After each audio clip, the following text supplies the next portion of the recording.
Assalamualaikum warahmatullahi wabarakatuh. Saya Meira. Di sini saya akan melanjutkan membacakan buku Seni Berbicara Kepada Siapa Saja, Kapan Saja, di Mana Saja, edisi revisi, karya Larry King Bill Gilbert. Kali ini saya akan melanjutkan membacakan bab kelima dari buku ini. Bab 5. Percakapan trendy dan ketetapan bahasa politis. Kata yang tepat pada saat yang tepat. Kata-kata yang menghambat komunikasi dan menghentikan kebiasaan buruk saat pidato, serta ketepatan bahasa politis. Buku ini bukanlah buku tentang cara membangun kosakata Anda atau bagaimana berbicara seperti Raja Inggris. Seperti telah saya katakan, saya lebih menekankan pentingnya komunikasi daripada memikat orang dengan kata-kata. Jauh lebih penting mengajukan pertanyaan yang baik daripada menyusun jawaban semanis madu. Tetapi ada beberapa unsur artikulasi dan kosakata yang ingin saya bicarakan, karena unsur-unsur itu dapat mempengaruhi bagus tidaknya komunikasi Anda. Kata-kata muluk. Mark Twain tahu banyak tentang bicara dan dia sendiri juga merupakan pembicara yang baik. Ia pernah menulis perbedaan antara kata yang tepat dan kata yang hampir tepat sungguh sangat besar, seperti perbedaan antara kilat lightning dan kunang-kunang lightning bug. Ingatlah bahwa kata yang tepat yang dengan segera dipahami dan dimengerti oleh pendengar Anda biasanya adalah kata yang sederhana. Karena alasan tertentu, orang cenderung menggunakan kata yang rumit atau yang sedang populer untuk membuat omongannya terdengar lebih up-to-date, lebih trendy, tidak ketinggalan zaman. Dengan kecepatan dan jangkauan komunikasi modern, kata-kata baru dengan cepat menyebar ke seluruh pelosok dunia. Sayangnya beberapa dari kata-kata ini tidak memberi arti apapun untuk meningkatkan kemampuan komunikasi kita. Impact dan akses dulu hanya merupakan kata benda, tapi sekarang juga menjadi kata kerja, seperti dalam to impact the situation. Kata sederhana efek tidak hanya sama, tetapi bahkan lebih baik. Kita melakukan proses sebaliknya, dengan mengubah kata kerja menjadi kata benda, seperti dalam commute. Kita biasanya berkata I'm commute to work by car. Sekarang kita bisa berkata my commute is by car.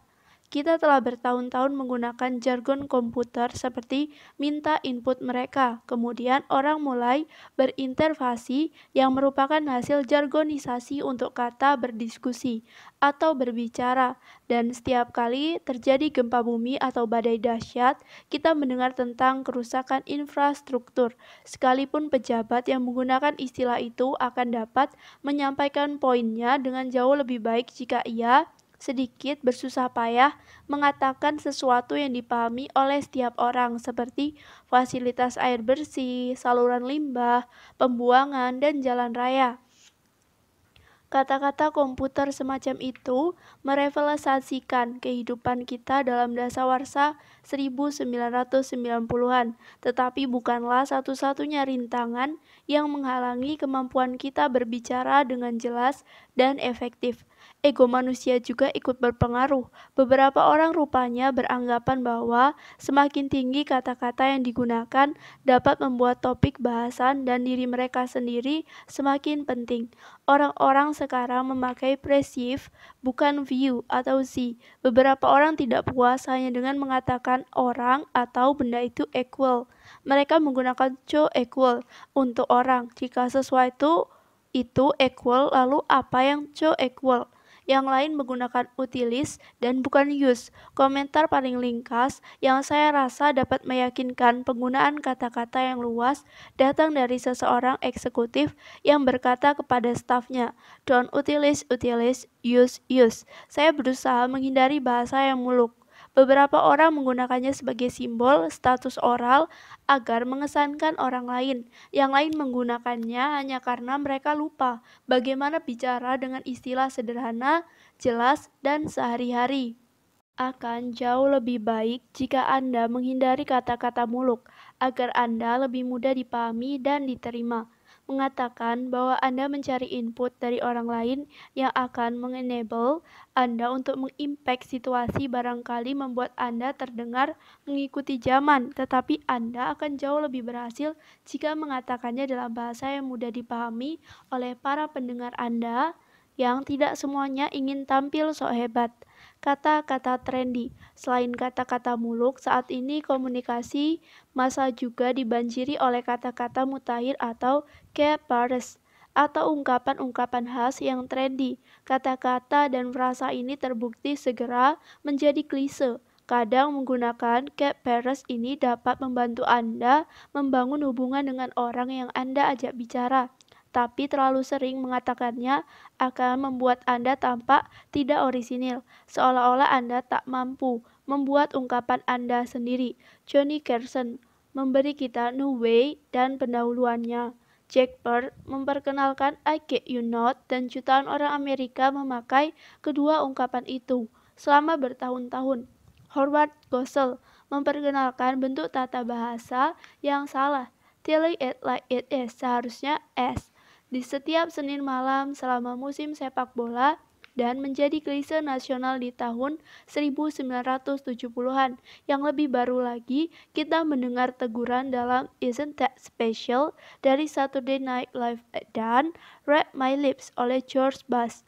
Tentu saja tidak ada yang lebih buruk daripada menggunakan keywords yang kuno. Where it's at adalah ungkapan yang populer di akhir tahun 1960-an dan awal 1970-an.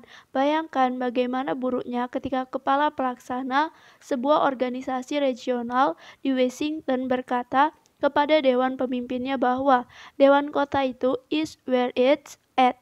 Ia menjadi korban lain kata-kata trendy karena ia begitu ingin terdengar seperti sekelompok masyarakat yang populer.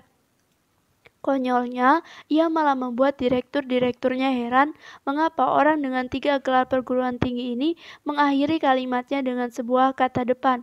Entah Anda di pesta koktail, di kebun, atau di televisi nasional, percakapan Anda akan lebih segar dan lebih efektif jika Anda meminimalkan penggunaan kata-kata klise dan trendy itu dalam percakapan Anda. Kata-kata tanpa arti, beberapa kata dan suara yang tidak memberi tambahan apapun pada apa yang kita coba sampaikan menyusup ke dalam percakapan kita. Kata-kata ini hanya mengacaukan perkataan kita, berarti juga mengacaukan apa yang didengar oleh pendengar kita. Kata-kata tanpa arti ini sama membosankannya dengan sumpalan pada bungkusan kacang yang cuma memberi kesan gembung. Banyak isi tapi nyatanya terlalu banyak sumpalannya, padahal kita mengharapkan kacangnya dan bukan sumpalannya. Lalu, mengapa orang menggunakan kata-kata ini? Karena kata-kata ini merupakan pertolongan, ya, suatu bantuan oral. Kata-kata itu berguna sebagai sandaran saat sedang ragu-ragu. Konyolnya bila Anda jadi tergantung pada kata-kata itu, percakapan Anda akan selalu berjalan dengan susah payah. Kata yang tak tertandingi dalam kategori ini adalah you know. Seorang teman saya dari Washington pernah bekerja bersama seorang konsultan profesional yang tampaknya senang sekali menggunakan kata you know. Keingintahuan teman saya tadi muncul dalam sebuah pertemuan dengan konsultan itu. Mengetahui kebiasaan itu dan hampir pasti begitu, teman saya memutuskan untuk menghitung jumlah you know yang diucapkan oleh temannya itu selama pertemuan. Pertemuan berakhir dalam 20 menit dan konsultan itu mengatakan you know sebanyak 91 kali. Jadi dalam 1 menit, kata-kata itu muncul 4,5 kali. Saya tidak tahu mana yang lebih hebat mengatakan you know 91 kali dalam waktu sesingkat itu atau menyelenggarakan pertemuan di Washington yang berakhir hanya dalam 20 menit. Lucu memang jika Anda memikirkannya demikian, tetapi pertimbangkanlah sisi seriusnya. Kehidupan konsultan itu tergantung pada efektivitas komunikasinya dengan orang lain, tapi ia malah mengucapkan kata-kata tak berguna yang jadi begitu menonjol, sehingga orang akan lebih memperhatikan you know-nya itu daripada apa yang dikatakan di antaranya. Berapa lama lagi sampai ia kehilangan pekerjaannya karena masalah ini? Popularitas popularitas sekarang tersaingi oleh Basically, seperti dalam Basically, jika Anda menyaksikan berita sore di televisi beberapa hari mendatang, perhatikan berapa kali Anda mendengar jawaban yang dimulai dengan kata-kata itu. Bila Anda mengerti arti kata-kata itu dalam jawaban pembicaraan tersebut, hubungilah Guinness Book of World Record. Basically sering muncul juga dalam percakapan, biasanya sebagai kata yang meluncur begitu saja hanya karena kebiasaan, kadang berguna untuk memancing pertanyaan menarik. Seperti suatu kali dalam berita ketika saya mendengar seorang petugas polisi menjelaskan bahwa pelaku kejahatan masuk ke rumah karena pintu dibiarkan basically open. Tidakkah itu seperti basically pregnant? Entah pintu terbuka atau tidak ada yang basically tentang hal itu. Hopefully. Jadi begitu terkenal pada 1970-an. Tiba-tiba tak seorang pun dapat membicarakan masa depan tanpa mengatakan hopefully. Tetapi dalam hampir setiap kasus, orang-orang menyalahgunakan kata itu. Yang sebenarnya mereka maksudkan adalah I hope, tetapi itu tidak berarti hopefully. Kalau Anda berkata hopefully the meeting will be held on Thursday, Anda sebenarnya mengatakan bahwa pertemuan akan diselenggarakan pada hari Kamis dalam suasana penuh harapan. Padahal yang Anda maksudkan adalah saya berharap pertemuan itu akan diselenggarakan pada hari Kamis. Whatever adalah kata kosong lainnya yang biasanya tidak mempunyai arti pada ucapan Anda. Seperti dalam when you called me, I was out shopping or whatever. Atau I took it would be nice this weekend if we went to the beach or whatever. Dan I have to finish this letter or whatever. Kata tanpa arti lain yang menyebar bagaikan jamur pada 1960-an sampai sekarang adalah like. Orang-orang akan menertawakan anak-anak kecil karena memulai setiap ucapan dengan like tetapi sekarang Anda bisa mendengar semua orang mengatakan I saw him like last Tuesday. Itu bukan like sepertinya Selasa kemarin. Itu benar-benar Selasa kemarin. Kalau Anda tidak ingin kedengaran seperti pertunjukan ekstra dari Woodstock, bagaimanapun hindarilah penggunaan kata-kata seperti itu. Apapun yang Anda bicarakan, cobalah menghindari kata-kata tanpa arti seperti itu dalam percakapan Anda. Masih ada lagi bunyi-bunyi lain yang menyusup ke dalam pembicaraan kita kalau kita tidak hati-hati, khususnya dua macam. Anda segera mengetahuinya dan cobalah mengucapkan sesering mungkin dalam percakapan Anda dan orang-orang akan menganggap Anda tidak mampu berbicara seperti umumnya. Menghentikan kebiasaan buruk dalam berpidato. Bagaimana Anda bisa melatih diri sendiri untuk menghilangkan kebiasaan-kebiasaan ini?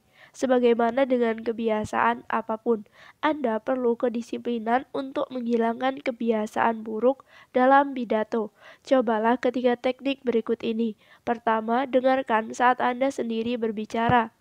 Memperhatikan kata-kata yang keluar dari mulut Anda merupakan cara yang sangat efektif. Anda akan mengetahui bagaimana Anda mulai berhenti dan mundur, serta berapa banyak kata yang menghambat pembicaraan Anda.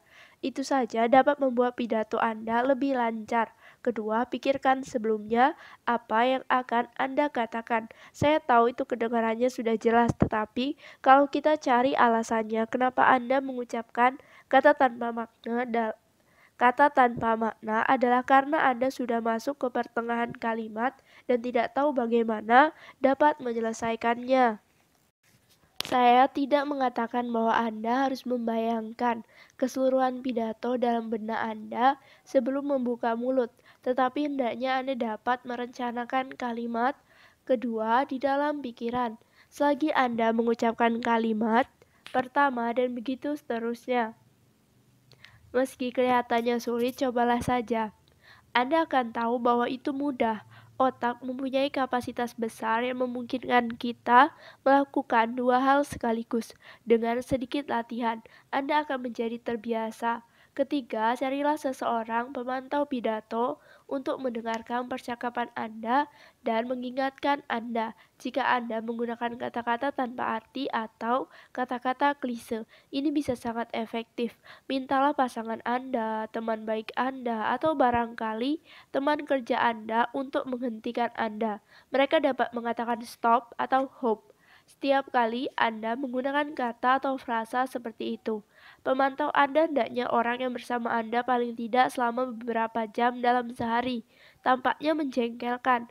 Memang begitu semestinya. Saya jamin setelah beberapa hari penguatan negatif ini Anda secara otomatis akan mengayang kata-kata itu. Tetapi lakukan satu persatu. Setiap kali hilangkan satu kata atau satu frasa. Kalau lebih dari satu sisipan ungkapan tanpa makna atau kata klise yang harus dihilangkan, lakukanlah satu persatu.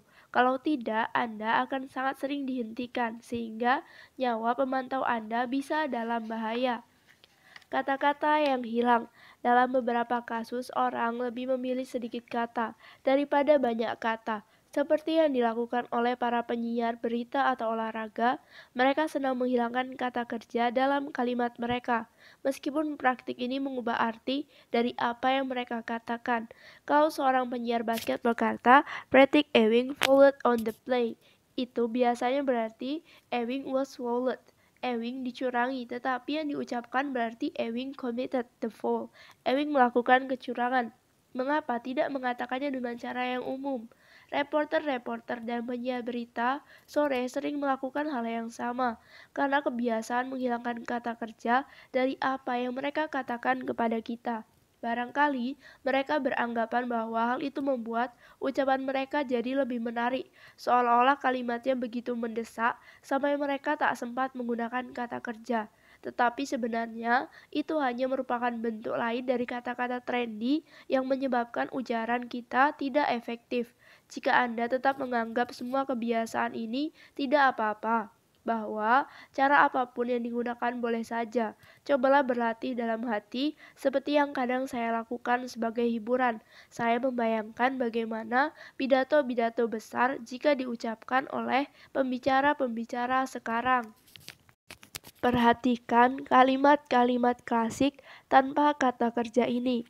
7 years ago, our forefathers bring forth a new nation, Abraham Lincoln. I know not what course others might take, but as for me, liberty or death, Patrick Henry, atau pidato pelantikan yang penuh sisipan tak berguna ini. Basically, ask not what your country can do for you, but what you can do for your country. John F. Kennedy. Atau modernisasi Florence King dalam Gone with the Wind. Frankly, my dear, it doesn't impact me. Ketepatan bahasa politis. Banyak yang telah dikatakan orang tentang ketepatan bahasa politis, dan ini telah menimbulkan banyak histeria, sampai saya nyaris tak ingin menggunakan istilah itu. Bagaimanapun, suka atau tidak, kita harus berurusan dengan istilah dan konsep tersebut dalam kehidupan dan percakapan kita sehari-hari. Ini muncul dari fakta bahwa sekarang golongan tertentu seperti kaum wanita dan minoritas yang tidak mempunyai akses ke kekuasaan kini bersuara lantang menuntut hak-hak mereka, dan tuntutan-tuntutan ini berkembang sampai ke bahasa.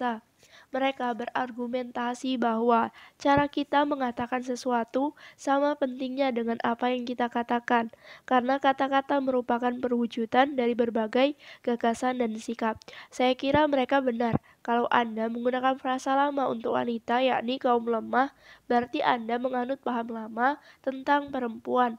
Jika Anda mengejek seorang sebagai jeb, istilah kasar untuk menyebut orang Jepang, pen, Anda tidak saja akan dianggap menggunakan cara bicara serampangan, entah Anda bersungguh-sungguh atau tidak, dan dalam benak pendengar Anda dianggap mewarisi pandangan yang lazim di sekitar Perang Dunia II, yang menjuluki orang Jepang sebagai setan kucing.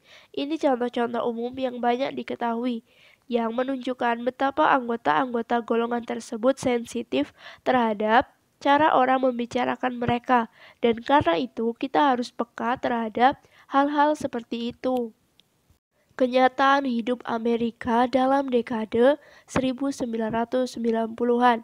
Ini sekaligus membawa arti moral dan arti praktis bagi kita semua. Secara moral mengabaikan sensitivitas kelompok-kelompok minoritas dalam pembicaraan tentang diri mereka benar-benar sangat arogan dan menyakiti hati mereka.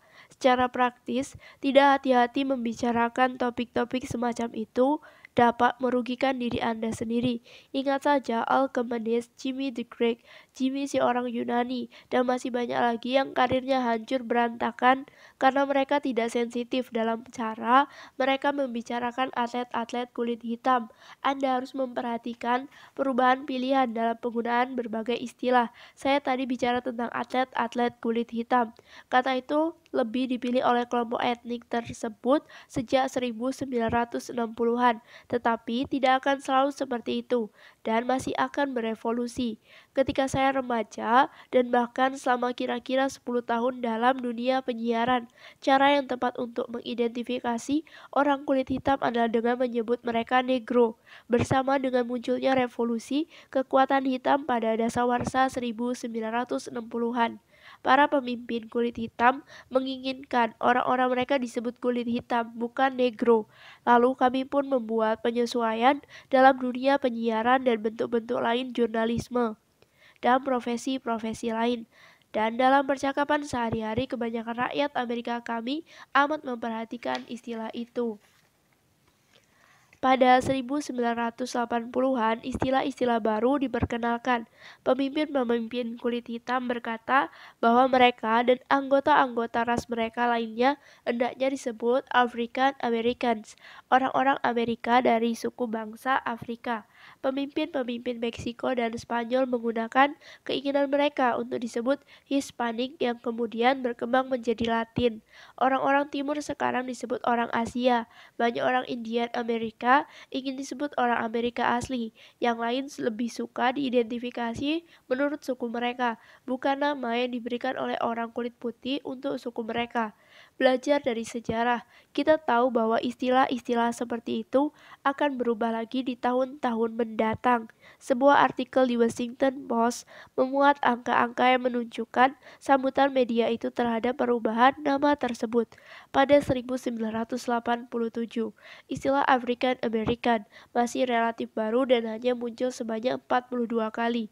Pada 1993, istilah tersebut muncul 1422 kali di harian itu. Latino digunakan di media itu sebanyak 85 kali pada 1987 dan 385 kali pada 1993. Untuk istilah Amerika asli, angka penggunaannya sebanyak 112 kali pada 1987 dan 339 kali pada 1993. Semua ini membuktikan bahwa kita telah melewati jalan panjang dalam menghormati orang lain dalam kata-kata kita. Dan sejak semula semestinya kita menunjukkan cara kita berbicara sekarang perlu mencerminkan rasa hormat dan penghargaan yang telah diperjuangkan oleh kelompok-kelompok ini selama lebih dari 20 tahun terakhir. Di pihak lain, saya juga bertanya-tanya, adakah garis pemisah yang tegas antara respek dan paranoia? Apakah kita harus mulai meninggalkan akal sehat dan keadilan dan ikutan jadi bodoh jika dibilang bahwa kita tidak dapat menyebut wanita ladies sebagai satu kelompok lagi dengan alasan bahwa tidak semua wanita adalah ladies? Pada 1994, ada seorang editor majalah, dia seorang wanita, bukan lady, menyatakan hal itu kepada rekan editornya. Kalau kita mengikuti logikanya, masihkah kita dapat mengatakan rekan editor, Anda mengundang resiko jika memuji seorang wanita di kantor Anda atas pakaiannya. Dulu Anda biasanya dapat mengatakan, kau tampak cantik dengan pakaian itu atau gaun itu sangat bagus untukmu. Sekarang sebaiknya Anda membatasi pujian Anda dengan pakaianmu bagus, gampang bukan? Tetapi aman dan konon lebih sopan. Itulah yang penting sekarang ini, aman.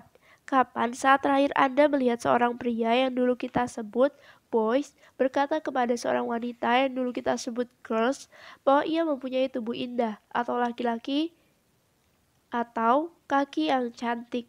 Kini sudah jarang, tetapi sebaliknya sekarang Anda dapat bertanya kepadanya apakah ia membawa kondom di dalam dompetnya.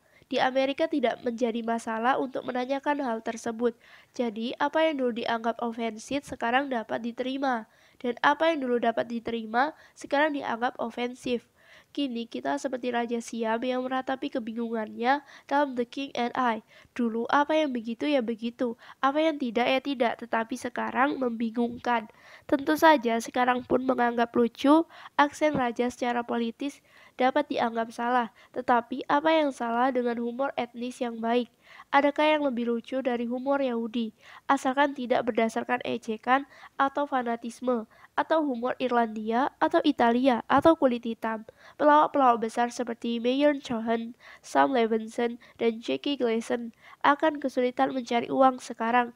Richard Pryor merilis album The Niggers Crazy tepat waktu. Kalau sekarang ia tidak akan dapat menemukan perusahaan rekaman yang mau memproduksinya. Itulah bahaya terlalu memberi tekanan pada ketepatan bahasa politis. Memang perlu rasa hormat, tapi jangan juga sampai paranoid. Jangan terlalu khawatir akan dianggap menyerang orang lain sampai kita kehilangan kemampuan membedakan antara respek dan paranoida.